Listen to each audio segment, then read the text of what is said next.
जेव्हा माझी भूमिका स्पष्ट केली तेव्हा माझ्या भूमिकेमध्येच मी सांगितलं की मी पहिल्यांदा हिंदू हृदय सम्राट माननीय बाळासाहेब ठाकरे, शिवसेनेचे पक्षप्रमुख आदरणीय उद्धवसाहेब ठाकरे आणि आदित्यजी ठाकरे या तिघांचेही त्यांच्याबरोबरच जिल्ह्यांचे संपर्क प्रमुख संजयजी सावंत साहेब आणि मतदारसंघाचे संपर्क प्रमुख सुनील पाटील या सगळ्यांना मी मनापासून धन्यवाद दिले, त्यांचे आभार मानले की ह्या माझ्या 22 वर्षाच्या राजकीय कारकिर्दीमध्ये मला ह्या स्टेजवर आणेपर्यंत त्यांचा अतिशय महत्वाचा मोलाचा वाटा आहे। मी त्यांचे ऋण हे दिलगिरी व्यक्त करून परततो। मी असा माणूस नाहीये की त्यांच्यावर आरोप ठेवून मी इकडे जातो।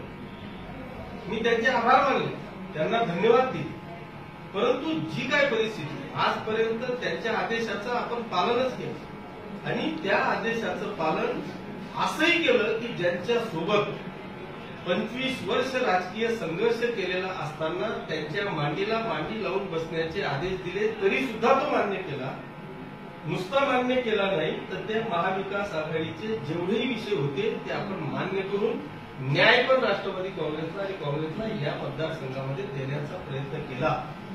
आम्ही असं नाही म्हणत आणि हे तुम्हाला सगळ्यांना माहिती आहे। त्याच्यामुळे मी ती परिस्थिती मान्य केली, त्यांचे आभारही मानले, परंतु ह्या 2.5 वर्षामध्ये ज्या पद्धतीने ह्या लोकांच्या सोबत बसून पक्षाची वाताहत होताना पाहायला मिळाली त्याच्यामुळे हा निर्णय ह्या सगळ्या लोकांनी घेतला। एकटा किशोरप्पा असताना तुम्हाला लोकांनी जोड्या मारल्या असते ना तरी मी सहन केला असतं, मला ते मान्य होतं, परंतु एक नाही 55 पैकी 40 आमदारांनी हा बंड केलेला आहे आणि त्याच्या मागे काहीतरी विषय असू शकतो। एकटा किशोर पाटील चुकू शकतो, 40 लोक चुकूही शकतात, याच्या मागे काहीतरी असू शकतं आणि म्हणून मला असं वाटतं की आम्हाला दोष देताना आपणही आत्मपरीक्षण करावं असा माझा प्रामाणिक सल्ला आहे। राहिला प्रश्न 50 करोड रुपयाचा, चला ते जेव्हा कुठं हा प्रश्न आहे बातील का घरात कुठे ठेवतात ते तरी जागा सांगा, म्हणजे मग मी तिथं ड्रायव्हर असा ड्रायव्हर करतो। हा विषय हे राजकारण आहे। कुठलाही विषय किंवा कुठलाही निर्णय तुम्ही घेतला की तो निर्णय घेतल्यानंतर विरोधक हे आरोप करत असतात आणि हे आरोप हे निरर्थक आहे। कोणीही पैशांसाठी आपल्या जीवाची बाजी लावू शकत नाही, आपल्या राजकारणाची किंवा राजकीय कारकिर्दीची बाजी लावू शकत नाही। एक लक्षात ठेवा, कुठेतरी विचार असतात, काहीतरी संघटन असतं, काहीतरी त्याच्या मागचं कारण असू शकतं। जो मी विषय सांगितला की 2.5 वर्षामध्ये संघटना नेस्तानाबूत करण्याचं काम राष्ट्रवादी आणि काँग्रेसच्या माध्यमातून चाललं होतं। शिवसेना पक्ष हा 4थ्या क्रमांकावर येत होता, आपले मुख्यमंत्री महोदय असताना 4थ्या क्रमांकावर दिसत होता आणि म्हणून हा जो बंड या 40 लोकांनी पुकारलेला आहे हा मला असं वाटतं की पक्षाच्या हितासाठी पुकारलेला आहे, शिवसैनिकांच्या शिवसेनेच्या हितासाठी पुकारलेला बंड आहे। हा कुठल्या तरी आमिषाला बळी पडून पुकारलेला बंड नाहीये आणि जर तसं असतं तर 9 कॅबिनेट मंत्री शिवसेनेचे ह्या बंडामध्ये सामील झाले नसते। एक लक्षात घ्या, आमदार ठीक आहे आम्ही कुठल्या तरी स्वार्थापोटी गेलो असतो, पण मंत्री कुठल्या स्वार्थापोटी येऊ शकतात की जे कॅबिनेट मंत्री होते ते आता कुठेतरी स्टेबल झालेले होते, त्यांनी आता कुठेतरी महाराष्ट्रातल्या कामांना सुरुवात केलेली होती। असं असताना ते कुठल्यातरी 2-5-10 कोटी रुपयाला बळी पडून अशा पद्धतीचा निर्णय घेऊ शकत नाही। त्याच्यामुळे तुम्ही किंवा लोकांच्या मनामध्ये असलेला हा जो काही संशय आहे तो अतिशय निरर्थक आहे, असं होऊ शकत नाही। मी तर स्वतः आपल्याला सगळ्या जिल्ह्याला माहिती आहे की माझे आणि माननीय मुख्यमंत्री एकनाथजी शिंदे साहेबांचे काय संबंध आहेत। माझ्याकडे घरी किमान 5 वेळा मागच्या 2.5 वर्षामध्ये शिंदे साहेब आलेले आहेत, माझ्या मुलीच्या लग्नाला आलेले आहेत, माझ्या सगळ्या सुखदुःखांमध्ये ते उभे राहिलेले आहेत। त्याच्यामुळे त्यांनी दिलेल्या आदेशाचं 100% मी पालन केलं असतं जरी एकटा असतो तरी। त्याच्यामुळे मी शिंदे साहेबांचा एक शिष्य म्हणून या ठिकाणी कायमस्वरूपी त्यांच्यासोबत काम करतो। आता याला जोडूनच आपलं आहे की तुम्ही आता शक्तिप्रदर्शन केलेलं आहे की तुम्हाला मंत्रिपद मिळावं असं काही कार्यकर्त्याचं म्हणणं आहे, केलंय 2 दिवसापूर्वी, तुम्ही या विषयावर कसं बघा तुम्ही या विषयाकडे? हे जे शक्ती प्रदर्शन झालं ते माझ्या समर्थनार्थ झालं होतं, ते मंत्रिपदासाठी झालेलं नव्हतं.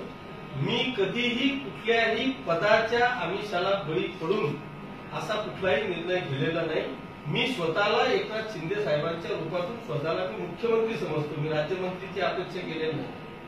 मी स्वतः ह्या राज्याचा मुख्यमंत्री आहे. मी एकनाथ शिंदे साहेबांचा समर्थक आहे. मी त्यांचा शिष्य आहे. त्याच्यामुळे मी स्वतःला ह्या राज्याचा मुख्यमंत्री समजतो. आणि जर माझ्या नशिबात असेल, माझ्या कामाला खऱ्या अर्थाने जर का त्यांना न्याय द्यायचा असेल तर तो त्यांनी द्यावा. मी किंवा माझे कार्यकर्ते आम्ही जाऊन कुठल्याही प्रकारचं पद मागणार नाही. त्यांना जर असं वाटत असेल की माझ्याकडून माझ्या नेतृत्वाने जर जळगाव जिल्ह्याचा किंवा या महाराष्ट्राचा विकास मी माझ्या मुलांनी करू शकतो असं जर का त्यांना वाटत असेल तर त्यांनी मला द्यावं. मी आनंदाने स्वीकारेल. पण कुठलंही पद मिळालं नाही तर मला तीळ मात्र सुद्धा दुःख होणार नाही. एक विषय आता ज्या 40 आमदारांनी बंद केलं बंडाचं एक कारण सांगितलं जाते की शिवसेना कुठेतरी बॅकफुटवर झाली. मग महाविकास आघाडीचा जो निर्णय होता हा निर्णय मुळात चुकीचा होता. 100% हा जो निर्णय होता हा मुळात चुकीचा होता की ज्यांच्या बरोबर आम्ही 25 वर्ष संघर्ष केला आणि एका तत्वाने केलं. शिवसेना आणि भारतीय जनता पक्षाने सुद्धा मागच्या 5 वर्षामध्ये शिवसेनेवर तुडवडी करायचाच प्रयत्न केला होता, यातही कुठली शंका नाहीये. परंतु ते आमची तत्वाची लढाई होती. शिवसेना आणि भारतीय जनता पक्ष एका तत्वाने एकत्रित होते. पण ज्यांच्या सोबत आम्ही 25 वर्ष संघर्ष केला, या 25 वर्षामध्ये आम्ही सगळे तत्व उशीला बांधून आणि त्यांच्या सोबत बसलो. असं असताना या मागच्या 2.5 वर्षामध्ये माननीय विरोधी पक्षनेते अजितदादांनी काही आकडे सांगितले की आम्ही नगरविकास विभागाला किती दिले. पण हे आकडे देताना आम्ही किती घेतले हा आकडा मला वाटतं डेप्युटी सीएम आपल्या त्या विरोधी पक्ष नेत्यांनी दिला नाही. आम्हाला काय दिलं हे सांगितलं, तर तुम्ही काय घेतलं हे कुठं सांगितलं. लोकांना फक्त अधिवेशनामध्ये सभागृहामध्ये त्यांनी एवढंच सांगितलं फक्त आम्ही शिवसेनेला किंवा नगर विकासला काय 11,000 कोटी रुपये काहीतरी दिले असं काहीतरी समथिंग आकडा सांगितलं. पण बाबा आम्ही किती घेतला हे सांगितलंच नाही. त्याच्यामुळे त्यांनी ते देखील सांगावं की आम्ही किती घेतला आणि तुम्हाला किती दिला. हा एक मोठा डिफरन्स आहे. त्याच्यामुळे हे सगळी घोलमाल जी चालू होती, कारण यांनी 25 वर्ष फक्त सत्ताच भोगली आहे, 40 वर्ष. त्याच्यामुळे त्यांना सत्ता काय असते हे सांगायची गरज नव्हती. आणि उद्धव साहेब कधी ग्रामपंचायत सदस्य झाले नाही, डायरेक्ट मुख्यमंत्री झाले होते. त्याच्यामुळे त्यांचा पूर्ण बेनिफिट या काँग्रेस आणि राष्ट्रवादीने घेऊन त्यांनी माजी आमदार असतील, जिल्हाध्यक्ष असतील, त्यांचे पदाधिकारी असतील, स्वतः अर्थमंत्री असल्यामुळे डायरेक्ट पैसा तिकडे डायव्हर्ट करायचा प्रयत्न अनेकदा झाला. आणि त्याच्यामुळे सगळे आमदार, सगळे शिवसेनेचे आमदार, मंत्री सगळे त्रस्त होते. त्याचा हा मला वाटतं फटका आहे. स्थानिक पातळीचा जर विचार केला तर भाजपचं जे अमोल सिंग ते आता तुमचं स्पर्धांना पूर्वी होते, आता ते तुमचे सहकारी झालेले आहेत. निर्णय भाजपचा आहे. मी ते भाजपचे पदाधिकारी, मी शिवसेनेचा आमदार आहे. आता आम्ही शिवसेना आणि भाजप एकत्रित आलेलो, त्याच्यामुळे तो निर्णय भाजपचा आहे. त्यांनी काय केलं तुम्हाला ते आता एकत्र आलेले वेळ कशी येते. आता ज्यांच्याबरोबर 25 वर्ष संघर्ष केला त्यांच्या मांडीला मांडी लावून बसलो ना आम्ही. आता आताच आहे, तो माझाच होता. आता साहेब हे बंड व्हायला 2.5 वर्ष वेळ का बघावी लागेल, वाट का बघावी लागेल? असं नुसतं खिचडी टाकून दिली की लगेच खायला नाही बसत ना. 3-4 शिट्ट्या होऊन द्याव्या लागतात. त्याच्याशिवाय नाही तर पोट दुखतं. साहेब एक मिनिट मला एक प्रश्न विचारतो की आता आपल्या मतदारसंघात युती झाली तर येणाऱ्या मतदारसंघामध्ये राजकीय परिस्थिती काय आहे आणि तुम्ही काही आपल्या मतदारसंघ म्हणजे 40-40 आमदार अशी काही कमिटमेंट केली साहेबांची ज्या मतदारसंघात जे रुटीन आमदार आहे त्या मतदारसंघाच्या बाबतीत असं काही राजकीय काही वाटाघाटी झाल्या होणार काय कसं परिस्थिती काय आहे.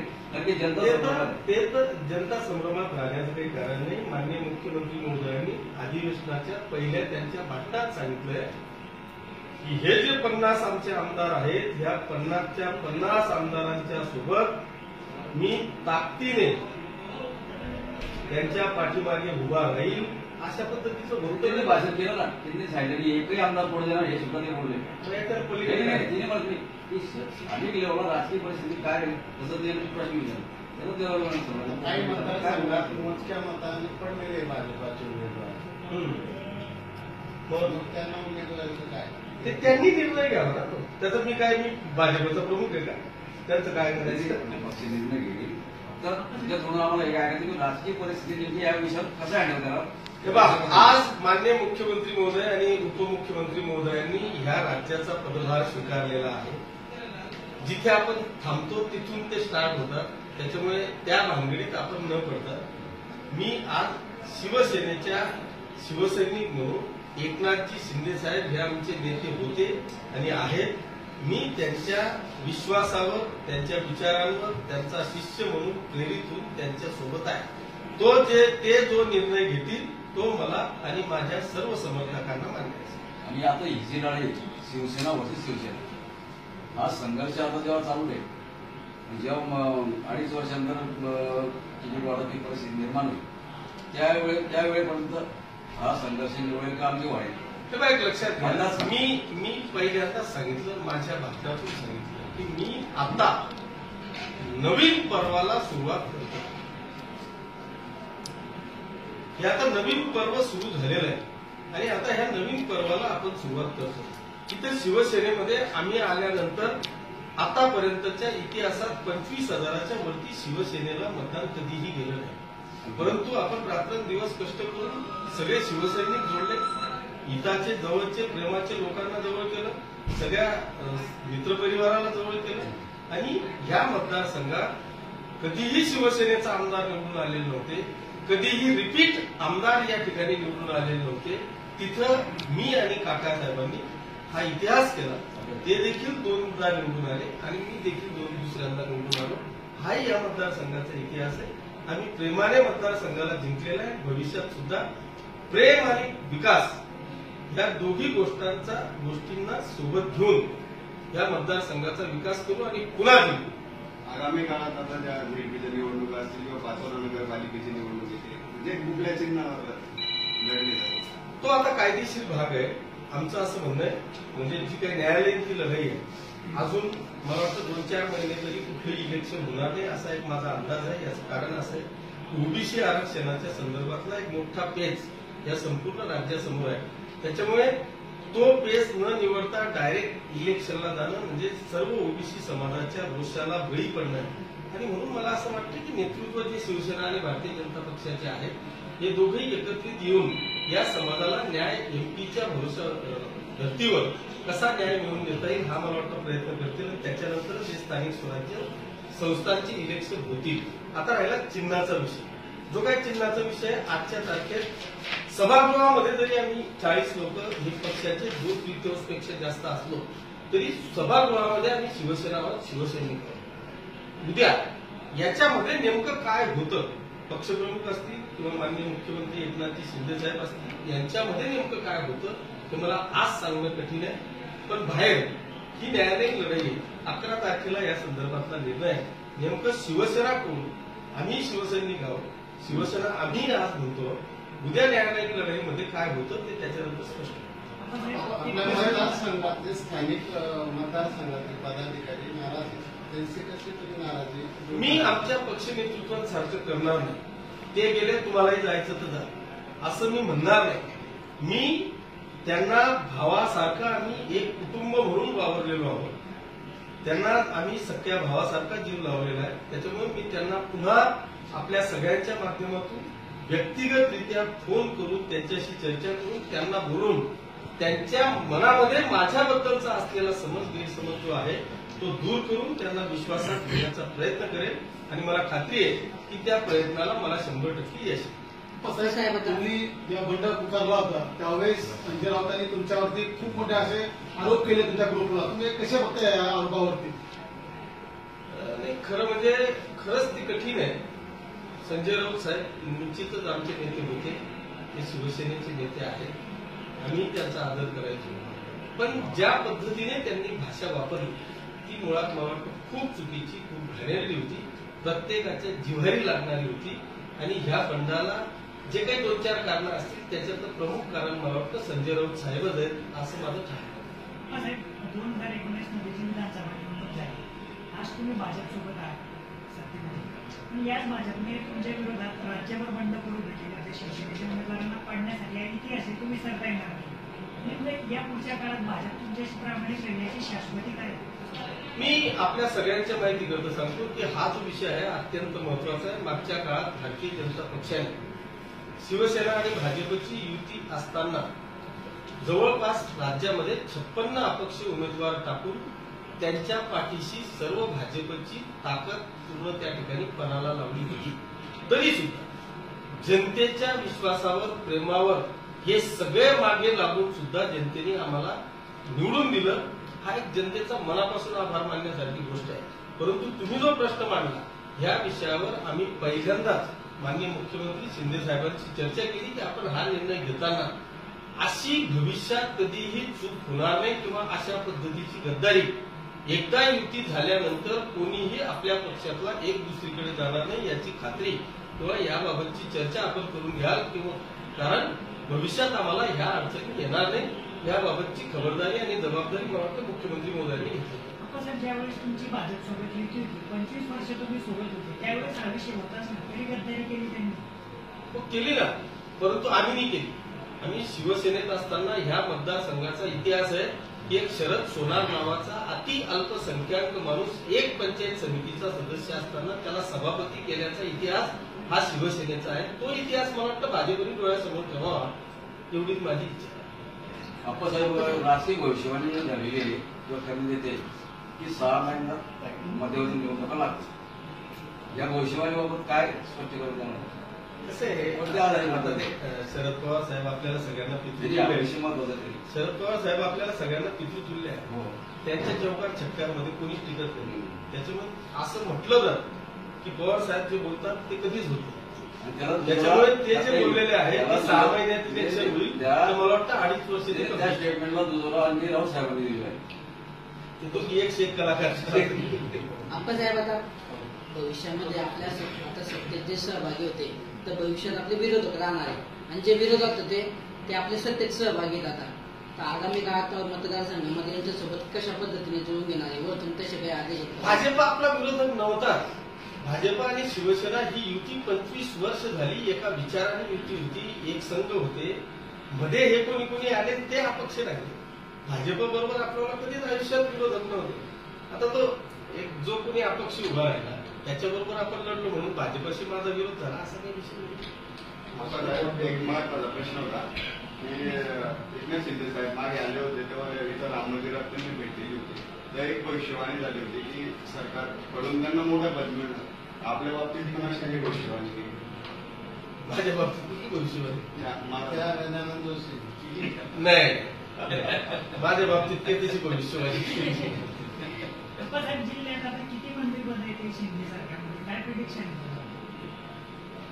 मला वाटतं गुलाबराव पाटील साहेब माजी मंत्री झाले, पालकमंत्री होते आणि ते मंत्री म्हणून येतील असे अपेक्षित आहे.